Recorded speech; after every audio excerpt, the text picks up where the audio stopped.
Well, today's topic, properties of numbers, And so throughout your math career, we'll make reference to these properties. And so it's important that you learn them well.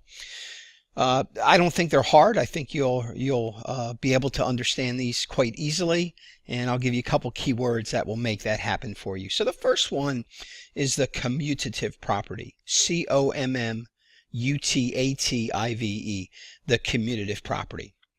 And there's two forms, the addition form and the multiplication form. And that'll be the case for all the properties that we're dealing with today. And so I'm going to teach you both addition and multiplication at the same time because the property tells you what to do in each instance. So when adding or multiplying, here's the idea.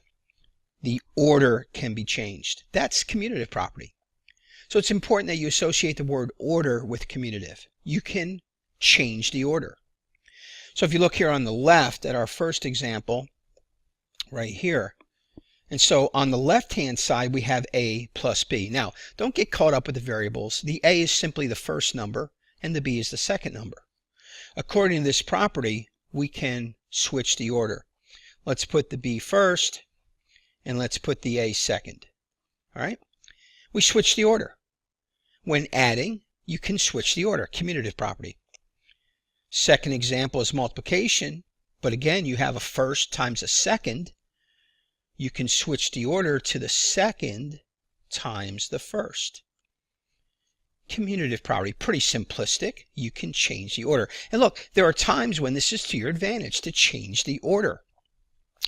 If you'll do that, you'll be in great shape. All right, commutative property, changing the order. So something like this. 3 plus 5 equals 5 plus 3. And of course we know this is true. Let's deal with the left-hand side of the equation. 3 plus 5 is 8. And of course 5 plus 3 is 8. Sure, the property works. Now let me show you a practical application of the property. Let's suppose we have something like this. Let's suppose you have negative 3. Oops, let's use positive numbers. Let's suppose we have 3 plus 8 plus 17 plus 2. Well, I want to add the 3 and the 17, right? I want to add them first. I want to change the order and get 20. And then I want to add the 8 and the 2 and get 10 for a total of 30. Now, that's just a simplistic example of a way to change the order to make it easier when you're adding. But that's the concept, and it allows you to do that. And you can see on the right-hand side, we can also change the order when multiplying. Of course, 3 times 5 is 15, and we know that 5 times 3 is 15. So that's the commutative property. You can change the order. So when you're looking for it, if you see that the order has been changed, then your thought will be, all right, this is commutative. The order has been changed. Okay? Let's take a look at our second property here. And our second property is the associative property. The associative property. All right, let me move that down a little bit for you there. The associative property. And what does it state? So what's the key word here? Well, if you think about associates, who are your associates? People you work with, well, maybe not you guys. The people you hang around with, the people you do things with. Are associates.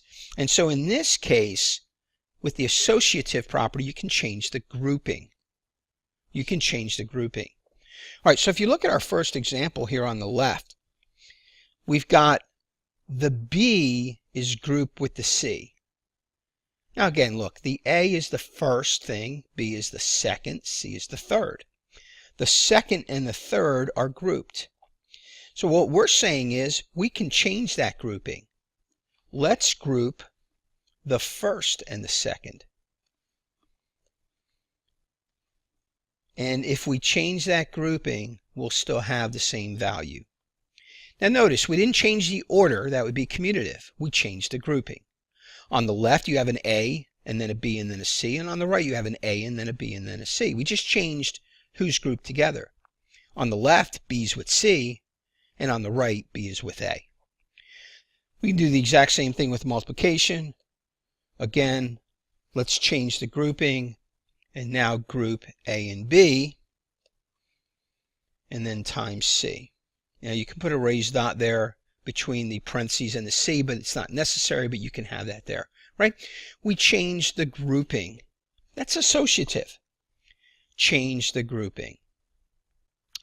So again, does the property work? Absolutely.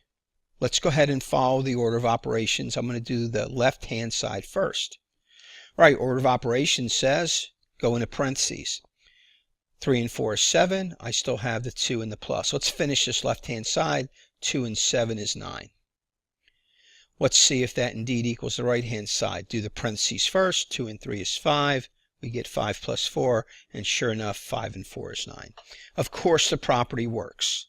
We can change the grouping. So, associative property of addition, as long as everything's being added, you can change the grouping. Associative property of multiplication, as long as everything's being multiplied, you can change the grouping.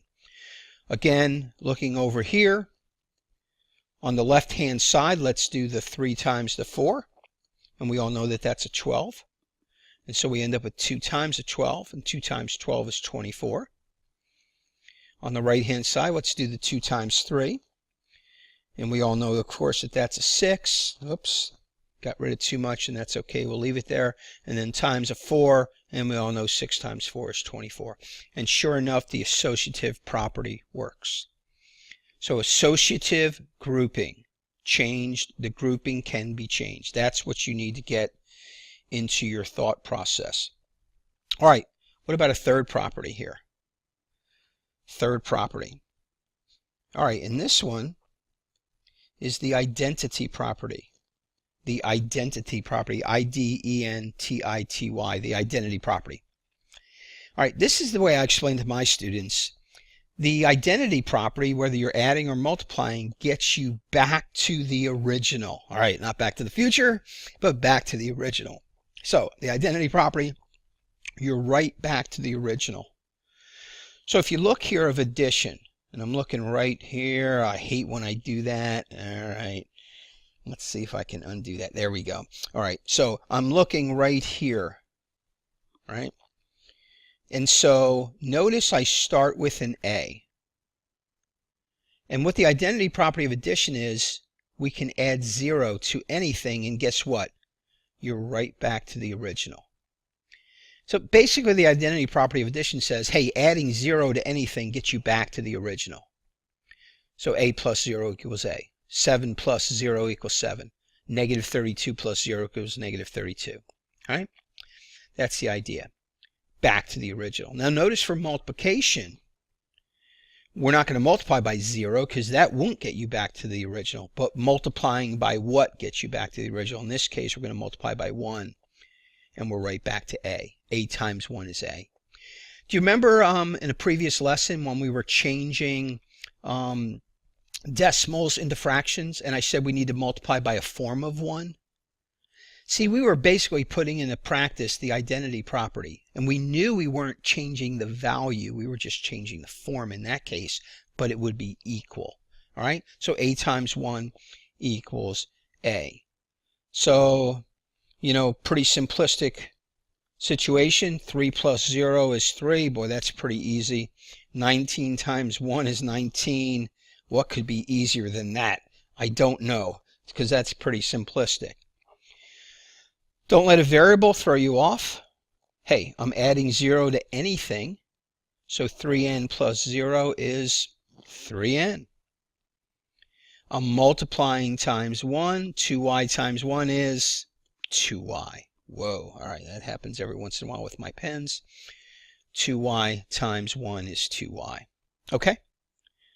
So, commutative property, change the order. Associative, change the grouping. Identity, back to the original. Here's the last one. At least the last one we're going to talk about right now. Let's see inverse property. All right, inverse property, you got to think a couple things. You could do this, though. Look, if it's not the commutative and it's not the associative and it's not the identity, it's probably the inverse, okay? But there's two situations here. You add the opposite when doing the inverse property of addition, or you multiply by the reciprocal. See if I can get that there. Multiply by the reciprocal when doing the inverse property of multiplication.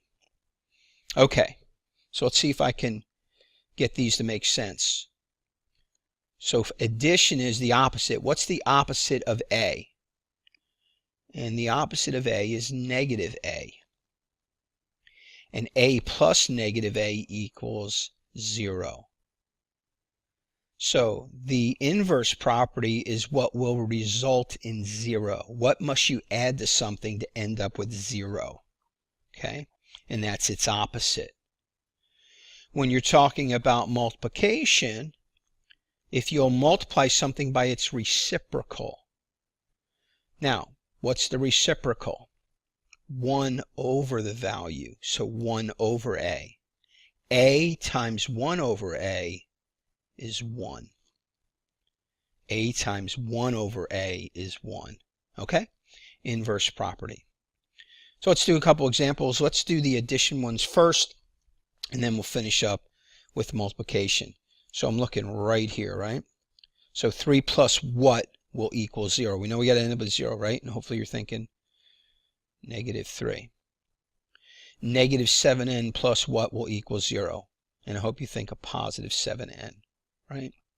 Opposite numbers. We're going to talk about that in the beginning of next chapter. All right, negative 7n plus 7n is 0. Okay, let's go to the right here and let's do multiplication. 7 times, what's the reciprocal of 7? So look, if you're struggling with reciprocals, if you put it in fraction form, just flip it. Put the 7 on the bottom, the 1 on the top, right? So this would be 1/7, and that's going to equal 1 because it's the inverse property. And 2/5 you can clearly see, put the 5 on the top and the 2 on the bottom, and indeed that equals 1. All right, so remember, inverse property, add the opposite, multiply by the reciprocal. You'll end up with 0 when adding, you'll end up with 1 when multiplying. Commutative property, remember, order goes with commutative. I can change the order when adding or multiplying. Associative property, I can change the grouping when adding or multiplying. I can change the grouping when adding or multiplying. And finally, our last one here is our identity property. And remember, that gets you back to the original.